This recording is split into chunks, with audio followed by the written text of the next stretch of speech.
termos de ativismo político, né, nas ruas, ativismo político agora também partidário, mas você precisa ter algum instituto, esse seria o nome, para que possa fazer um trabalho que nós vamos ter muita dificuldade de fazer. Então, o instituto, a gente tem que desde já ir pensando como é que seria esse instituto, se alguém conhece algum instituto que pudesse atender nossas demandas, eu vou comentar sobre isso. E o último item, a sequência é essa, mas um não é mais importante que o outro, todos são muito importantes. O último item é a elaboração. Embora não está mudando. A elaboração do estatuto da FPCOM, tá? Essa é uma proposta que eu vou fazer também para vocês. Por favor, o próximo slide. O primeiro Congresso Nacional FPCOM, nossa proposta de integração para os diversos movimentos que compõem a Frente Brasileira Conservadora é o estabelecimento de uma estrutura nacional, né? Nós já queremos ser grandes, não adianta ficar se limitando muito, agora é nacional, a gente tem que partir para cima e realmente fazer a coisa acontecer. Com comissões regionais e estaduais, visando permitir uma harmonia na interação dos diversos movimentos conservadores existentes hoje no Brasil e que apoiam o governo Bolsonaro. Essa estrutura de integração propiciará uma melhor coordenação nas ações, com respostas mais rápidas às demandas que surgirem e um ganho de força que levará a um resultado eficiente e eficaz. Próximo. Bom, essa seria a estrutura que a gente planeja, né? Já está boa, uma boa parte já está consolidada, tem muitos estados ainda que estão muito incipientes, tem uma pessoa, duas, a gente tem que trabalhar para crescer. Então temos a coordenação nacional, que hoje faz parte, mas assim, nós somos democráticos, somos transparentes, então hoje a estrutura é essa, não quer dizer que eu estou no nacional hoje, que eu vou ter que estar acompanhando. A gente vai estar sempre se reunindo em congressos, e as ideias vão surgindo, vão ser apresentadas, ninguém vai esconder nada, e se for o caso de mudar, vai mudar. É importante a gente ter a democracia dentro da FPCOM, escute as pessoas que participam, escute todos os movimentos que participam, né, tanto lideranças como movimentos, para que a gente se mantenha legítimo. Aí a coisa vai dar certo. Quando chegar o momento que alguém achar que é dono, aí começou a naufragar, né? Então a participação de todos vai ser sempre muito importante e muito bem-vinda. Então a coordenação hoje sou eu, sou o Daniel, o Miguel, a Cássia, já conheceram, Davi, né? Somos nós quatro, mas isso aí é democracia, então o barco vai navegar e vocês vão estar sempre interagindo com a gente e se chegar no cabo, trocar. Temos a FPCOM das regiões, né? Região Sul, região Sudeste, Centro-Oeste, Nordeste, região Norte. Hoje nós temos aqui a presença do Dr. Leonardo Ruz, nosso pastor da Assembleia de Deus. Ele é o representante não só do estado de Rondônia, mas de toda a região Norte. Está fazendo um trabalho lá espetacular, ele com os amigos, com os assessores, com os colegas, né? Doutor Amadeu, o Márcio, enfim, o trabalho está muito bom na região Norte. A gente espera que nas outras regiões a gente consiga ter um trabalho próximo ao que eles estão realizando lá, que está espetacular. Região Centro-Oeste, região Nordeste e região Norte. Então a gente quer realmente ter essas regiões todas bem montadas, né? Porque não dá para a Nacional ficar cuidando de todos os estados, não tem como, né? É impraticável, a demanda é muito grande. Então a gente tem que ter as regiões cuidando dos estados daquela região, que aí a coisa também vai acontecer. Por exemplo, né, na região sul, temos a FPCOM Rio Grande do Sul, Santa Catarina, Paraná, um para cada estado. Agora, essa comissão, né, da FPCOM Rio Grande do Sul, por exemplo, ela pode criar lá nos municípios a sua FPCOM daquele município e vai capilarizando, porque na política, né, é política dos conservadores, é a nossa ideologia, mas também isso vai se transformar numa política partidária a curto prazo. E a gente precisa ter essa capilaridade, porque essa capilaridade é que vai fazer que a gente consiga eleger uma grande maioria de deputados federais, uma grande maioria de senadores conservadores no Congresso Nacional, elegemos governadores. Essa capilaridade nos municípios é que vai propiciar isso. Por isso que nós não podemos perder essa oportunidade já agora no próximo ano, de a gente conseguir fazer um trabalho muito bem feito a nível dos municípios, para conseguirmos conquistar essa capilaridade que vai ser tão importante. Bom, essa estrutura, alguém tem alguma pergunta? Vamos fazer uma coisa assim, não é monólogo não, vamos interagir. Alguém que gostaria de perguntar alguma coisa com relação à estrutura? Ou tem uma dúvida, alguma sugestão? Claro, por favor, Cássia. Já Cássia perguntou, passa. Não, só comentar o seguinte, depois das estaduais, ramificam para as municipais. Como? Depois das estaduais, vão se ramificando para as municipais. Sim, agora já vai ser as municipais, né? Sim, foi o que eu acabei. Talvez é fundamental. Não tem como você querer ter só a FPCOM no estado, né? Por exemplo, aqui em São Paulo. São Paulo e os municípios. Temos que estar lá em todos os municípios, em todos. Né? Lutar por isso, porque é isso que vai fazer a coisa realmente dar certo. Né? Aí você tem uma pergunta? Itaquera, Goiás, Não, lideranças e movimentos, né? Tem muita liderança, tem muitas pessoas que estão sozinhas, né? Ela é uma liderança porque ela fala, ela publica coisas na internet, ela opina, né? Ela está ali, vai dos eventos, está sempre perguntando. Ela não tem um grupo, ela não tem um movimento, mas ela é uma liderança importantíssima nesse processo. Eu queria que você seja uma dessas lideranças. Inclusive, que acompanha o cafezinho com pimenta, essa pão. Bem, mais alguma pergunta, por favor? Eu sou de Santa Catarina, eu sou médica inteira, e eu gostaria de saber se existe uma ligação de a FPCOM gostaria de lançar-se como partido, ou é uma frente que vai apoiar os partidos onde Bolsonaro estiver? Excelente pergunta. Justamente isso, a segunda parte que você falou. Nós não temos pretensão nenhuma de ser um partido. A gente é uma frente de movimentos. A gente procura representar os movimentos conservadores e os valores, né? Contra o aborto, contra a ideologia de gênero, contra essa pouca vergonha que tentam empurrar a goela abaixo, que o brasileiro não quer isso. E eles ficam lá insistindo, né? Para ver se uma hora as pessoas aceitam, abaixam a cabeça, se subordinam às loucuras que eles querem implantar. Não só no Brasil, não, isso é no mundo todo, né? Infelizmente, isso é uma coisa chamada globalismo, né? Que está muito próxima aí ao comunismo, se dão muito bem. O mega capital, os grandes bancos, aqueles que mexem com bilhões e bilhões todos os anos, esse pessoal aí adora isso, adora já goela abaixo por todos os povos de todos os países aí, o que eles querem, na verdade, tornar as pessoas cada vez mais submissas. Eles têm uma pauta horrível, porque eles não querem ter medo, eles têm medo de um dia perder a fortuna deles. Porque no capitalismo que a gente defende, né, liberalismo econômico, o empresário ele pode fazer uma besteira e falir, né? Pode fazer uma besteira e falir. Nós defendemos que se ele fez besteira, se ele não tratou bem o cliente dele, se ele não tratou bem o cliente dele, tem que ganhar dinheiro. Alguém vai entrar no lugar dele lá e vai tomar o mercado dele. Tem que estar se modernizando, acompanhando o que está acontecendo, trabalhando, suando a camisa, aí vai ganhar o dinheiro, certo? Se o empresário come mosca, começa a não tratar bem seus clientes, começa a produzir produtos que têm defeito, ele vai acabar indo à falência. Então o grande capital, ele tem muito medo disso, de fazer alguma besteira e perder esse mercado e a falência. Então, um governo tirano, um governo forte, isso não acontece, porque ele está indo à falência, o próprio governo vai lá, compra, dá um monte de coisa deles, o próprio governo empresta dinheiro com juros lá embaixo.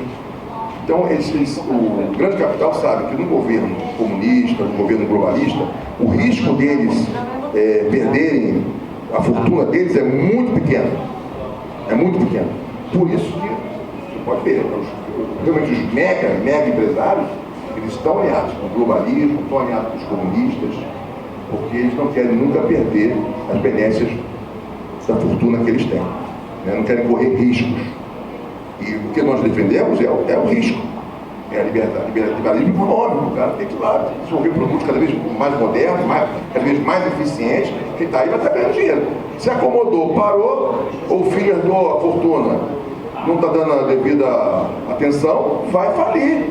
Aí outros vão ocupar o espaço, porque aí o povo vai ter cada vez melhores empregos, né?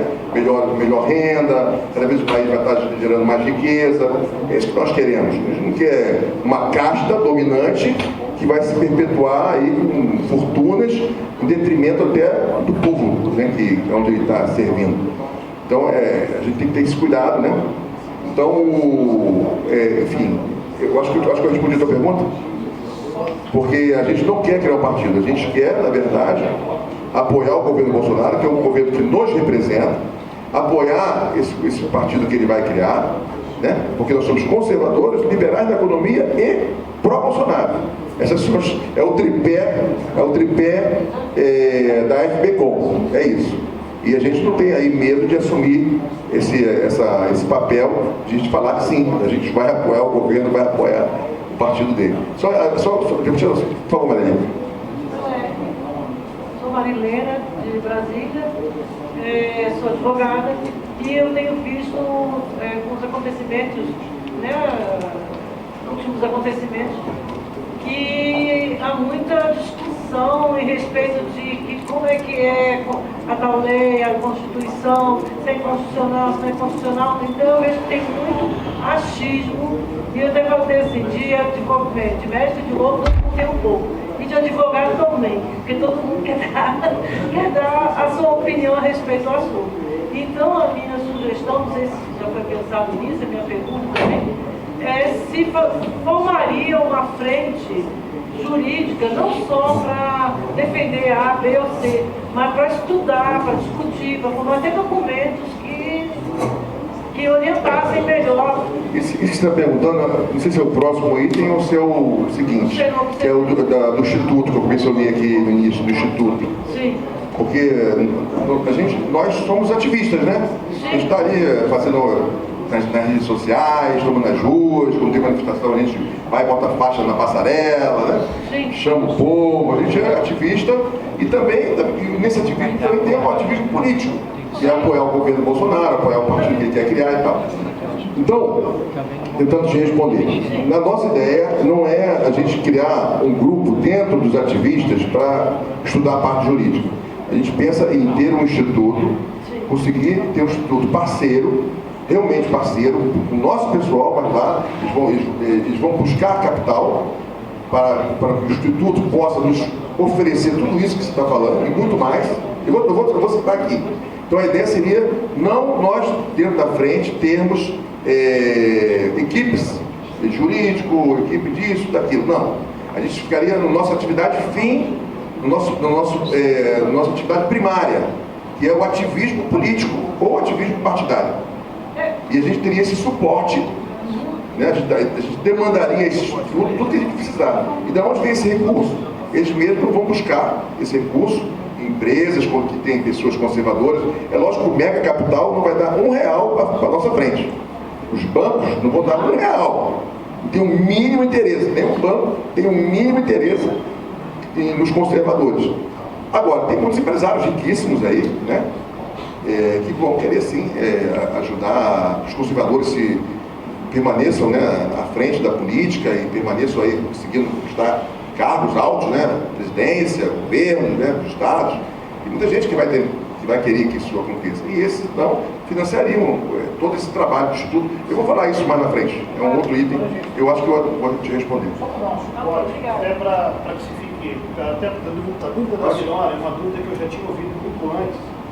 De outros movimentos com quem a gente conversa e que tem levantado questionamentos também sobre o que vem a ser à frente e qual é o trabalho que a gente pretende desenvolver.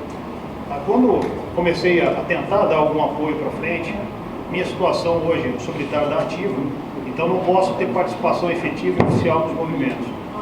Então, quando a gente começou a verificar qual é o problema que a gente vive hoje no Brasil, repassa exatamente naquilo que a senhora falou. Nós vivemos hoje problemas que são questões jurídicas, né, decisões do STF, que são muito claras e muito fáceis de serem compreendidas para quem é advogado, para quem milita no meio jurídico, mas para a maior parte dos profissionais de outras áreas, parece algo nebuloso, algo difícil de se compreender. Tem muito achismo. Exatamente, muito achismo. Então, existem, a própria questão agora, a gente falou da prisão de segunda instância. Se a gente for analisar tecnicamente, nós temos argumentos técnicos a favor e contra. Então, tecnicamente, dá para se argumentar em ambos os lados. É óbvio que o nosso sentimento enquanto cidadão é o sentimento de justiça. Tá? A minha esposa é advogada, ela costuma dizer uma coisa para mim, quando às vezes eu fico revoltado com alguma decisão que eu discordo. Ela fala: justiça é para o leigo, para o jurista é a tecnicidade. Então, é difícil a gente avaliar muitas vezes isso. Então, falta realmente, é difícil a gente avaliar algo que a gente não conhece. O objetivo desse congresso, né, quando se pensou nesse congresso, se pensou em duas coisas. Primeiro, para que a gente possa combater a esquerda e que a gente possa combater essa corrupção, essa manipulação que a esquerda tem feito com a nossa população, nós precisamos ter conhecimento. E o nosso conhecimento ele tem que ser amplo. Nós temos especialistas. A senhora, como advogada, é uma especialista nas questões jurídicas. Eu, como militar, sou especialista em questões estratégicas, em questões militares, em questões de segurança, de soberania nacional. Assim como nós teremos a doutora, como médica, conhece melhor os problemas e as necessidades do sistema de saúde que nós precisaríamos ter. Então, é justamente a ideia é que nós consigamos congregar pessoas com diversas capacidades, diversas habilidades, e que nós possamos, dentro desses congressos, transmitir esse conhecimento. Então nós teremos aqui uma sequência de palestras de assuntos diversos, são assuntos da atualidade, e que muitas vezes a gente não tem o conhecimento porque nos falta a tecnicidade necessária para compreender o que está acontecendo. Mas uma coisa é certa: enquanto não for mudada essa Constituição que foi feita, veja bem, pessoal, isso não é uma Constituição, tá? Isso aí é um acordo para a formação de quadrilha. E o que vocês estão vendo, desde o STF até o nosso Congresso, são quadrilhas que foram formadas porque nós não temos uma Constituição de Estado, nós temos uma Constituição de governo. O que foi feito? Os políticos se reuniram em 88, fizeram uma Constituição para políticos, para fim político, por isso que é engessado o sistema, tá certo? Então, esse congresso, eu espero que todos aqui tenham a consciência que nós devemos fazer uma reflexão, por isso que a minha palestra vai ser feita sobre isso, e que nós, em primeiro lugar, se nós não tivermos uma Constituição de governo, nós não vamos mudar. Vocês observam, eu vi um dia em cima de um caminhão e eu disse: Bolsonaro ganha, mas não governa. Vocês estão vendo a situação dele, tá? Ele é refém de uma Constituição. Se você pegar a 5ª emenda da Constituição que está lá, né, vocês vão verificar que o sistema jurisdicional brasileiro, ele foi feito todo por uma cleptocracia, ou seja, nós não temos um governo, nós temos uma cleptocracia, e nós falaremos sobre isso e vou demonstrar isso documentalmente. Então, o que ocorre? Em primeiro lugar, se a Frente Brasileira Conservadora é conservadora, o primeiro passo que nós temos que ter em mente é mudar e fazer uma Constituição de Estado. Governos passam, o Estado fica, certo? Vocês podem observar a Constituição israelense. Desculpa, eu vou dar uma puxada de sardinha aqui para o meu lado, tá? Shema Brasil, Elohim Errat. Isso é importante, ok?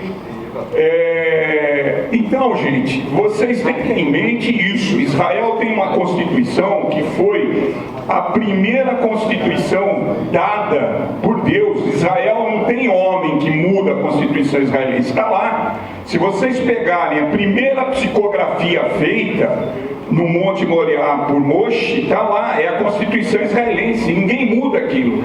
É proibido alguém ir lá e mudar a Constituição. Qual é a Constituição israelense? Vocês têm na Bíblia Sagrada. Todo homem ou todo cristão, se ele pegar a Bíblia, ele vai ver, são aqueles 10 mandamentos. Se você pegar lá Deuteronômio, que é toda a parte que fala das organizações sociais, é aquilo que Israel segue. Nenhum homem muda a lei que Deus deu. Está lá os 10 mandamentos. Se o Brasil pegasse esses 10 mandamentos e fizesse desses 10 mandamentos a sua Constituição, parágrafo único, tá? Isso é a primeira lei que está lá, que todo judeu respeita, né? Amarás o Senhor teu Deus sobre todas as coisas e a teu próximo como a ti mesmo. Esse é o mandamento máximo de Israel. E é um mandamento máximo que devia ter aqui nesse país. Já que os homens são, e todos, né, independente, o maior defeito do homem, o que é? A soberba e o orgulho. Então ele quer mexer na lei que Deus deu, então ele quer fazer a sua Constituição ao seu prazer. Tudo bem, ele tem o livre-arbítrio. Então a gente tem que ser comedido, pensar como que tem que ser mexido nisso, porque nós temos, primeiro passo, que mudar, fazer uma Constituição de Estado. Se não tivermos uma Constituição de Estado, nós não vamos ter um governo. Tá? Nós vamos ficar nisso que vocês estão vendo aí. Cada um vai fazer o que bem entender e nós vamos ser refém da cleptocracia. Porque o que está aí não é Constituição, gente. É um acordo para a formação de quadrilha. Tanto isso é verdade que você não consegue entrar em nenhum partido e você, quando entra, você não muda. Tá certo? Vocês vejam o Bolsonaro lá, 30 anos e nada. Né? Não é à toa, e quem tem boa intenção lá desiste. Vocês podem ver exemplos passados. Roberto Campos, o que ele brigou contra essa Constituição não foi brincadeira, ele morreu lutando contra isso, né? Então nós temos que pensar muito nisso. Primeiro lugar, a Frente Brasileira Conservadora, na minha opinião, tem que mexer, fazer com que as pessoas entendam que isso não é uma Constituição, ok? Perfeito. Então, só para fechar o que eu estava falando, a gente fala, a questão do objetivo da mudança da Constituição, pessoalmente eu concordo que a nossa Constituição ela precisa ser mudada, porque a estrutura estatal que ela exige, e todo esse engessamento político que ela causa, dificulta que a gente saia do estado de coisas que a gente vive hoje. Mas a gente precisa que todos nós possamos trabalhar para que isso aconteça. E precisamos estabelecer estratégias para que isso aconteça. E só se tem estratégias se nós tivermos o conhecimento. Então, o primeiro objetivo da frente é trazer a todos vocês o conhecimento necessário para que a gente possa avaliar o que está acontecendo no Brasil, entender quais são as raízes desse problema e que a gente tenha, então, a partir daí, a capacidade para poder planejar uma solução. Tá? Então esse é o primeiro momento. O segundo objetivo, ainda mais desse congresso, é justamente, quando se pergunta sobre os movimentos a que pertencem, é porque nós deixamos o sábado de tarde para que os movimentos que estiverem participando tenham a oportunidade de cada um apresentar o seu trabalho e que os líderes desses movimentos possam se conhecer. Nós temos hoje diversos movimentos conservadores no Brasil. Todos esses movimentos seguem a linha conservadora, mas têm pautas diferenciadas. Nós temos movimentos que são republicanos, movimentos monarquistas, por exemplo. Liberal. Só que nós temos o movimento monarquista e o movimento republicano, ambos conservadores, com pautas comuns, mas cada um correndo para um lado, porque existe uma pauta distinta. Então o objetivo é que sente-se, veja aquilo que é comum e a gente possa conjugar esforços para atingir o nosso objetivo, que é mudar o nosso país, estabelecer um sistema de regras, um sistema jurídico mais justo, né, para que a gente não viva na tecnicidade do direito, né, para que a gente possa ter realmente a sensação de justiça, para que nós tenhamos uma educação de qualidade e para que nós possamos ver o nosso Brasil um país respeitado perante o mundo, com cidadãos realmente felizes, e felizes porque têm a sua capacidade, porque atingiram os seus objetivos, e não porque está escrito na Constituição que é obrigação do Estado fazer o cidadão feliz. Porque esse é o tipo de obrigação que eu não sei, eu honestamente não sei como é que o Estado consegue fazer. Então, cada um aqui é responsável pela própria felicidade. A gente tem na Constituição dizendo que é responsabilidade do Estado. Não, obrigado, foi ótimo, foi ótimo. Então, a João Costa Silva, dá uma salva de palmas aí. Então, ratifico tudo que ele falou, né? Ratifico, assino embaixo. Mas o conhecimento é fundamental. Nós temos que realmente, cada vez mais, saber o que está acontecendo, estudar, que isso é o fator da mudança. A apresentação da sua parte também, né, Bronze, foi maravilhosa. Realmente a Constituição ela foi feita para o país não funcionar para alguns grupos. Isso tem que mudar.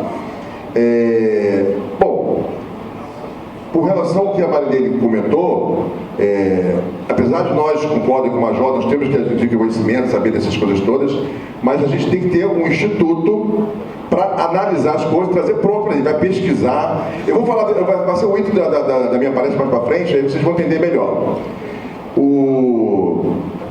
E com relação aos movimentos, né, como o Major falou, queremos saber quem são os movimentos, que eles vão falar, mas as lideranças, mesmo que não tenham movimentos, também vão falar. Que a liderança, uma liderança que não tem um movimento é tão importante quanto o movimento. Porque ela faz um trabalho que é essencial. A maioria das pessoas não tem um movimento. A maioria dos líderes que estão por aí, que vão ser importantíssimos nesse processo, são lideranças isoladas, mas que fazem um trabalho espetacular. Então, também vão ter espaço para poder falar, se quiser, né, aqui durante os próximos dias. Vai ser no sábado. Tá? Eu só queria agora dar uma interrompida na minha apresentação, porque temos aqui um jornalista, o senhor Walter Estevam Júnior, que ele gostaria de falar, para apresentar o painel para vocês, que é os dois lados da história. Ele está acostumado a ver só um lado. Então ele vai tirar a gente da caixinha para a gente ver os dois lados. Ele tem um compromisso daqui a pouco, então ele pediu aqui para eu dar uma interrompida, se eu poderia interromper, acho que não tem problema. Eu dou uma interrompida, ele dá a apresentação dele, em seguida eu volto para passar os restantes dos itens que ainda faltam eu apresentar para vocês, tá bom? Então com vocês, uma salva de palmas aqui para o nosso jornalista Walter Estevam Júnior. Obrigado mesmo. Eu peço desculpas a vocês realmente, mas eu tenho o fechamento do jornal, eu sou o publisher do jornal ABC Repórter, da TV Grande ABC. Tive a satisfação essa semana de ter lá na televisão o Davi e o Giovanni, que fizeram uma entrevista lá conosco, já fazendo o anúncio do que aconteceria aqui hoje no Congresso. Digo a vocês que fazer alguma coisa no ABC é diferente.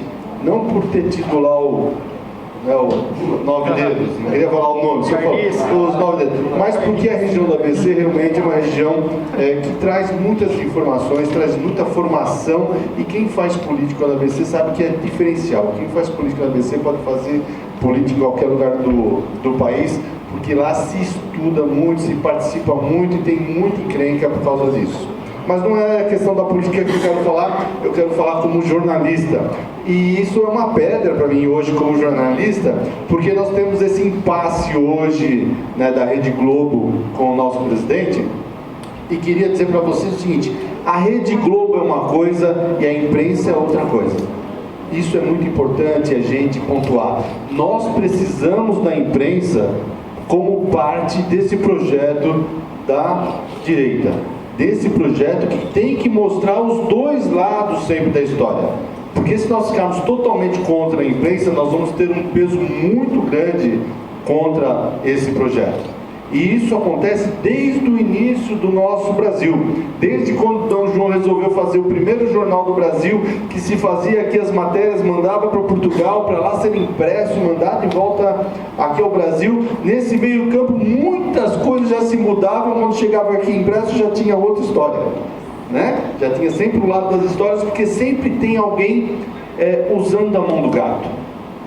E é importante isso, nós participarmos, nós cobrarmos e nós darmos boas informações concretas, justas, precisas, para que a gente mostre à população o que realmente precisa ser dito, né? Queria até dizer a vocês, tive um papo de 5 minutos ali com o Pardal, que me deixou impressionado com o conhecimento dele. Agora novamente ele fez outra intervenção muito importante falando dessa questão da Constituição. Quem sabe realmente essa história da Constituição? As pessoas falam, não, nós tivemos a Constituição Democrática do Brasil. Não é isso que dizem? Então, cidadã. Então, se a gente não mostrar esses dois lados, a imprensa sempre tiver, nós não vamos conseguir andar, nós não vamos conseguir informar. E esse é o papel principal da imprensa. Desde quando se faz a informação no jornalismo, e há sempre aquela questão, não, jornalista é tudo comunista. Quem já não ouviu isso aqui? Né? Jornalista, professor, né? Fica com essa taxa. Não é assim, gente. Em todas as áreas do mundo, em todas as profissões, tem o jornalista, tem os profissionais corretos e os profissionais que fazem o jeitinho. Toda a redação tem os jornalistas comunistas e tem os conservadores. Toda a redação tem as pessoas sérias que pensam na população, como é o nosso pensamento que nós estamos aqui, e que eu quero mostrar para vocês que a gente precisa desvincular esse lado realmente do que é a Rede Globo, do que é da imprensa.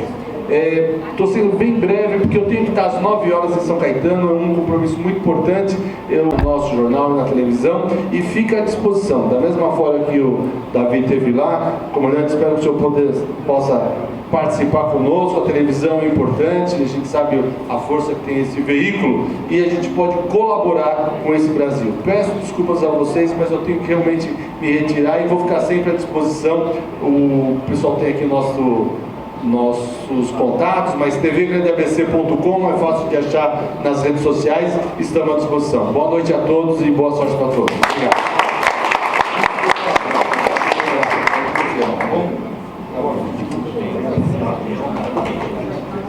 Bom, dando continuidade, pronto, pode passar aqui, próximo.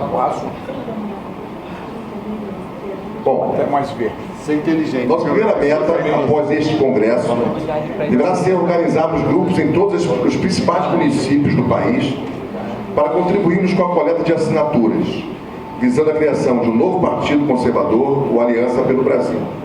E será disponibilizado oportunamente um vídeo com passo a passo para orientar os grupos que irão realizar a coleta de assinaturas. Isso já é um plano B, porque está difícil a aprovação, obviamente, desse voto digital. Se conseguir, aí vai ser tranquilo. Acho que em 48 horas o nosso presidente consegue o número de assinaturas necessárias para a criação do partido. Mas sabendo disso, o outro lado já está trabalhando para que não seja aprovado. Então vamos se preparando, já vamos pensando amanhã, sabe? Como nós vamos implementar essa estratégia, qual seria a melhor estratégia, como iremos implementá-la, para que a gente possa aí estar trabalhando com grupos nos principais municípios do país, para que a gente possa rapidamente conseguir, porque tem que ser rápido, que até março já tem que estar tudo certinho, tudo aprovado. Tá? Meu amigo, você tinha uma pergunta, né? O que eu ia te perguntar era justamente com relação a instituto, associação comum. Deixa eu então para o próximo item, vai ter um item específico? Justamente para te perguntar sobre isso. Tem que ver também várias bases, que nem sempre o instituto pode ter uma ação junto ao partido político. É isso que eu queria ver. Que tem a parte de doação, tem a parte social e tem a parte política. Sim. O instituto hoje, quem usa muito são os ex-presidente, Instituto Lula, Sim. Instituto Fernando No Brasil Henrique. não é tão comum. O Instituto Fernando Henrique, até pouco tempo, estava dando um curso para a formação de uma nova geração política, só que uma visão de esquerda radical. Uma amiga nossa estava infiltrada, passou isso. O Instituto Fernando Henrique Cardoso. Aí eu perguntei justamente que a ideia é uma base para trabalhar a parte política, correto? De repente pode vir arrecadação, pode vir doação. Sim, isso eu vou comentar. É isso que eu ia perguntar, junto ao Instituto, se você pode ter uma parceria política, se não vai poder pegar amanhã ou depois juridicamente. Tá. Não, sim, deixa eu chegar no item, então a gente bota em debate. Eu vou te responder tudo que você tentar me responder, tudo que você está colocando. É importantíssimo, obrigado. Acho que é o próximo item, acho que já é o próximo item, não tenho certeza, acho que já é o próximo. Então, gente, essa é a ideia com relação ao partido, o novo partido Aliança pelo Brasil. É nós nos organizarmos. Então vamos conversar, né? Amanhã, o dia inteiro aí, sábado também. Vamos conversando, venham falar comigo, venham falar com a Cássia, com o Major, venham falar com o Davi, com o Daniel Miguel, enfim, toda a liderança aqui da FPCom, para que a gente já possa ir tratando isso e já, que na hora que der o sinal verde, para a gente escolher as assinaturas, a gente já sabe o que fazer, né? Não vamos ficar dando cabeçada, né? Então nós vamos estar amadurecendo isso. Próximo slide. Não é esse ainda, vai ser o próximo. Bom, não, desculpa, tá certo. Vamos seguir a sequência aqui. É o próximo. Isso. Estabeleceremos datas para os próximos 5 congressos da Frente Brasileira Conservadora, que deverão ser realizados antes do período eleitoral. Já que a eleição está perto, nós precisamos já estar estruturados antes da eleição.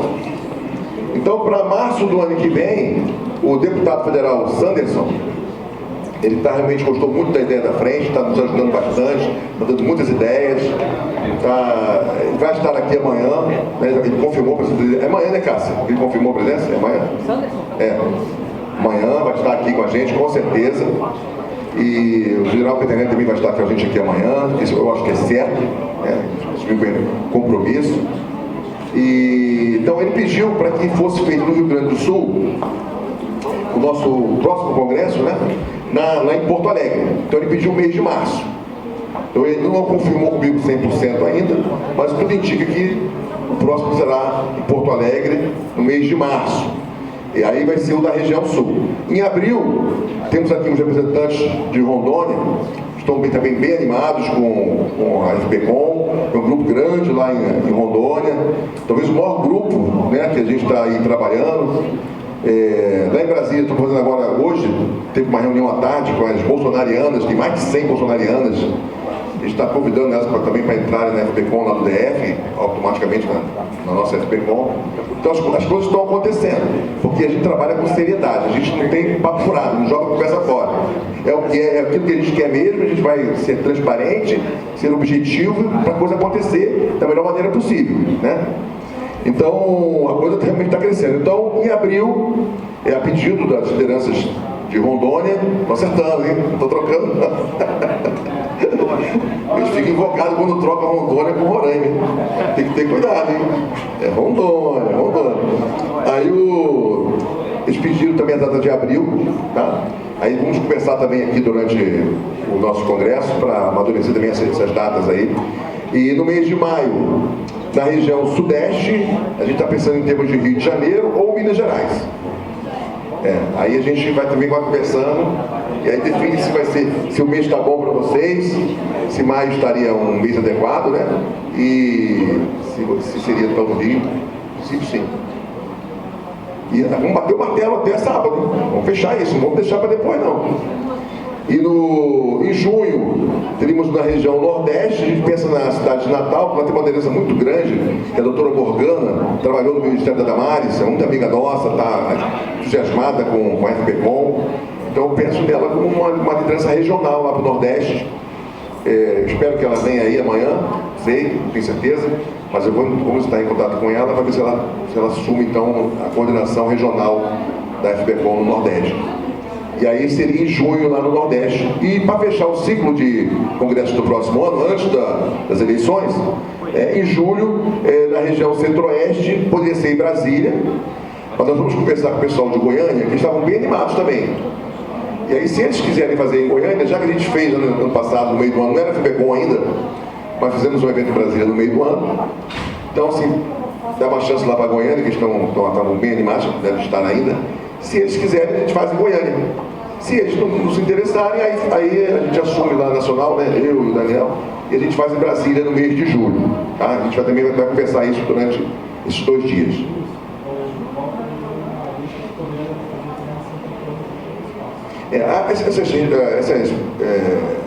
Aí seriam seminários, né, convenções. Aí a comissão regional ou do próprio estado, no caso, como é em São Paulo, vocês mesmos já iriam fazer essas reuniões nos municípios, que é muito importante. Aí, por exemplo, pode estar acontecendo lá um congresso lá em Rondônia, por exemplo, em abril. Vou chutar uma data aqui, 13 de abril está tendo um evento lá, um congresso lá em Rondônia. Mas no mesmo dia pode estar acontecendo lá no município, aqui em São Paulo, não tem problema nenhum. Entendeu? Eu acho que a gente não pode também ficar muito preocupado em que todos os eventos sejam em datas muito separadas. Porque essa capilaridade, ela tem que ser livre, né? Se tiver que fazer, faz, independente dos maiores eventos que a FPCOM vai estar promovendo. Tá? Alguma pergunta? Não, a Josi vai falar.